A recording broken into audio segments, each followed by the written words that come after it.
Hello, it's JANG here with a look at the LEGO Elves Aira's Pegasus Sleigh. Set comes with 319 pieces. Let's start with the assembly that gives the set its name, the Pegasus Sleigh. Or actually, should we start with the Pegasi themselves? Let's do that.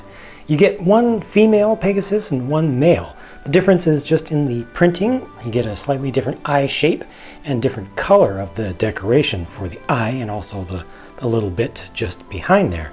Kind of metallic colored medium silver wings here, and the parts on tops of the harnesses are gold. All right, let's go ahead and get to the sleigh itself. Speaking of gold, long gold skids there, lots of purple and like a medium or darker lavender color. Some stickers used on this, some very comfortable looking seats. It will seat 4 figures. You see 2 of them are there right now. You can put 2 more in the back. It's got a little storage compartment on the back where you can store some cookies to use to draw out the small dragon. It has a small little action feature in it. When you take off with the sleigh, you can make the wings on the sleigh itself come out like that. It's pretty nice. Just a little transformation. It's subtle enough, doesn't get in the way of anything. I think it looks pretty nice.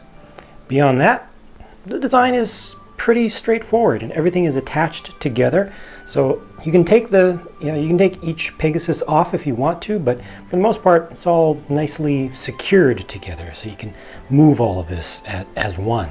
Now all of this here has been designed in a way that doesn't match what actually happened in the animated series. In the animated series, they used parts of the windmill, savagely taking it apart without getting anybody's permission. What about the owner? What about the person who actually owned the windmill? They just took its pieces, but they used those pieces to make the sleigh that's included in this set. So you wouldn't have both at the same time. Also here, they've got the baby dragon in a little layer, and you use the cookies here to draw it out on land. Of course, in the show, it was actually the cookies were put along various different places along the mountain range to draw the baby dragon out in order to get the key from its mouth. But in this case, the key is in its lair. You can see it from the side. This is a very nice little shape on the side here, but this whole thing can open up in the back. I also appreciate these transparent pink little bricks right there, the 1x2 bricks, but there's the key that's actually being guarded by the baby dragon. So that's done differently, but I think it's still an adorable little scenario that they've set up here. You still have to kind of do the same thing. A small little waterfall over here, and they put a fish in it that's looking like it's jumping out. And of course, it's elves, so lots of bright colors and crystals and things that are just growing natural throughout the terrain.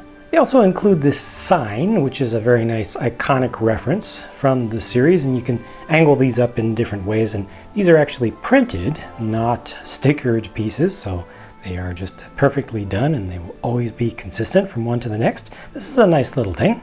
And last but certainly not least are the figures. On the left is Aira, in the center is Azari, and on the right is the baby dragon whose name is Miku.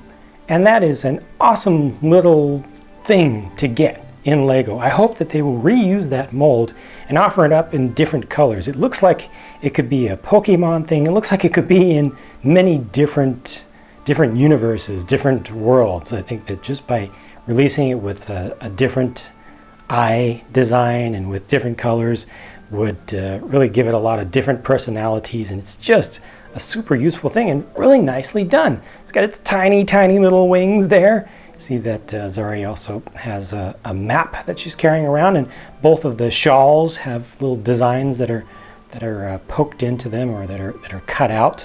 That's actually punched through with like a hole punch kind of thing. Look like upside down hearts almost. All good figures, but my favorite thing here by far is Miku. So I am surprised that they changed things up, given that this is an original LEGO license. You know, usually they would be able to follow along with exactly what goes on in the animated series that goes with a given theme, you know, given that they made all of it themselves. But I think that what they changed is just fine. I appreciate getting the dragon in such a small size, and it's absolutely adorable. So much better than it would have been if they had made it large enough to actually carry the key inside of its mouth. I also think it makes a lot of sense to put the windmill on top of the little bit of terrain there, the little top of a mountain little area. It just looks good, it feels right. And the sleigh, to me, the sleigh is the least interesting thing in this set, just given that it does exactly what it's supposed to do, and it's shaped exactly how it needs to be. It's just right. It doesn't stand out to me, but that doesn't mean that it's not good. I think it's very good. I think it's very well done. And the little transforming feature with the wings that come out on the sides is just a welcome addition that they didn't need to put in there, but I think it adds to the whole thing.